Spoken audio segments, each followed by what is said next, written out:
জীবনে যখন আমরা দুঃখ, ভয় বা বিভ্রান্তির মুখোমুখি হই, তখন অন্ধকারকে আলোকিত করে এমন এক জ্ঞানের উৎস শ্রীমদ্ ভগবদ গীতা। শ্রীমদ্ ভগবদ গীতা শুধু একটি ধর্মগ্রন্থ নয়, এটি জীবন পরিচালনায় হাজার হাজার বছর ধরে চলে শ্রীমদ্ ভগবদ গীতার অন্তর থেকে শিখব কিছু সাহসের পথে। শ্রীমদ্ ভগবদ গীতার কিভাবে নিজের ভয়কে জয় করে সাহসের পথে এগিয়ে যেতে হয়। বন্ধুরা, আমরা সবাই জানি কুরুক্ষেত্রের যুদ্ধক্ষেত্রে অর্জুন ভেঙে পড়েছিলেন, কারণ যুদ্ধ করতে আসা সবাই তার আত্মীয় ছিলেন। তাই তার দায়িত্বের ভার, ভয়ের আধার আর দ্বিধার বোঝা তাকে পিছিয়ে দিচ্ছিল। তখনই ভগবান শ্রীকৃষ্ণ তাকে বলেছিলেন, হে অর্জুন, তুমি তোমার কর্তব্য পালন করো, চিন্তা করো না। এই একটা বার্তাই আমাদের শেখায় যে জীবনের সাফল্য চাইলে প্রথমে কাজের প্রতি মনোযোগ দিতে হবে, ফলের দিকে নয়।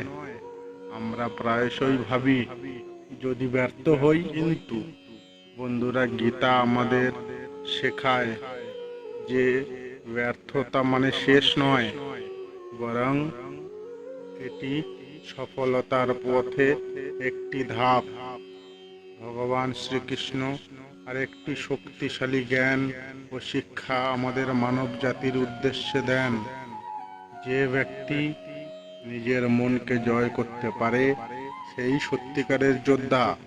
অর্থাৎ বন্ধুরা, আমাদের সবচেয়ে বড় যুদ্ধ বাইরের কারোর সাথে নয়, বরং নিজের ভেতরের দুর্বলতা, অলসতা আর ভয়ের সঙ্গে।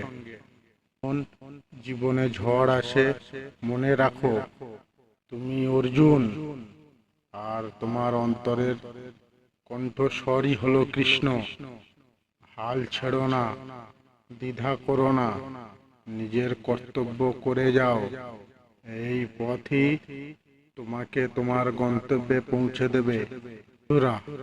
শ্রীমদ্ ভগবদ গীতার প্রতিটি শিক্ষা আমাদের মনে করিয়ে দেয় যে অন্ধকার যত গভীরই হোক না কেন, জ্ঞানের আলোর সামনে পথ দেখায়। তাই সাহস নিয়ে সামনে এগোনো ও নিজের কর্তব্য পালন করা। বন্ধুরা, আজকের এই ভিডিও এখানেই শেষ করছি। ভিডিওটা ভালো লাগলে বন্ধুদের সঙ্গে শেয়ার করে দেবেন, আর এরকম নতুন নতুন ভিডিও পেতে চ্যানেলটা সাবস্ক্রাইব করে দিন।